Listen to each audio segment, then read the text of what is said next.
আশুরা মুহাররম সেই ইতিহাস স্মরণ করে দেয়, সেই কৃতজ্ঞতার কথা স্মরণ করে দেয়।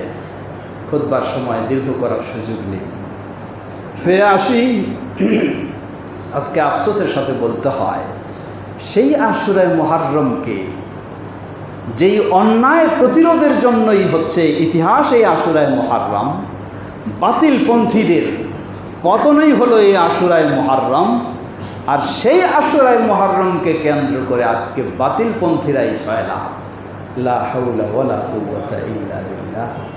বিকৃত করে ফেলা হয়েছে আশুরায় মুহাররমকে, নষ্ট করে ফেলা হয়েছে আশুরায় মুহাররমকে। প্রতিটি মুসলিমের সচেতন হওয়া উচিত। সেই বাতিলপন্থী, মনে রাখবেন, কেউ বুলেট বোমার শক্তি দেখালেই সেই ইসলামী শক্তি মনে করার সুযোগ নেই। ইসলামী শক্তি তখন যখন তার কাছে কিতাব এবং সুন্নাহর শক্তি থাকবে। ইসলামী শক্তি তখন যখন তার কাছে তাওহীদ ও সুন্নাহর শক্তি থাকবে।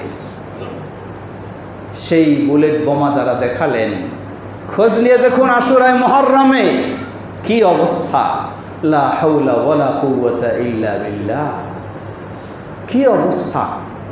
খোঁজ নিয়ে দেখুন আশুরায় মুহাররমে নবী মুহাম্মদ সাল্লাল্লাহু আলাইহি ওয়াসাল্লামকেও গালিগালাজ করা হয়। খোঁজ নিয়ে দেখুন আশুরায় মুহাররমে জিবরিল আলাইহিস সালামকেও গালিগালাজ করা হয়। খোঁজ নিয়ে দেখুন আশুরায় মুহাররমে আবু বকর সিদ্দিক রাদিয়াল্লাহু আনহু, ওমর ইবনুল খাত্তাব রাদিয়াল্লাহু আনহু, ওসমান ইবনে আফফান রাদিয়াল্লাহু আনহু, তাদেরকে গালিগালাজ ও লানত বর্ষণ করা হয় এই আশুরায় মুহাররমে। নাউযুবিল্লাহ। এই শক্তি, এটার নাম ইসলামী শক্তি।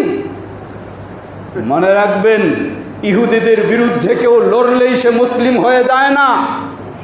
ইহুদির বিরুদ্ধে লড়তে পারে আরেক ইহুদি, ইহুদির বিরুদ্ধে লড়তে পারে খ্রিস্টান, ইহুদির বিরুদ্ধেও লড়তে পারে বৌদ্ধ, ইহুদির বিরুদ্ধে লড়তে পারে হিন্দু, ইহুদির বিরুদ্ধেও লড়তে পারে নাস্তিক, ইহুদির বিরুদ্ধেও লড়তে পারে মুনাফিক। অবশ্যই মুসলিম হিসাবে আপনাকে শক্তিশালী সঠিক অবস্থানে থাকতে হবে।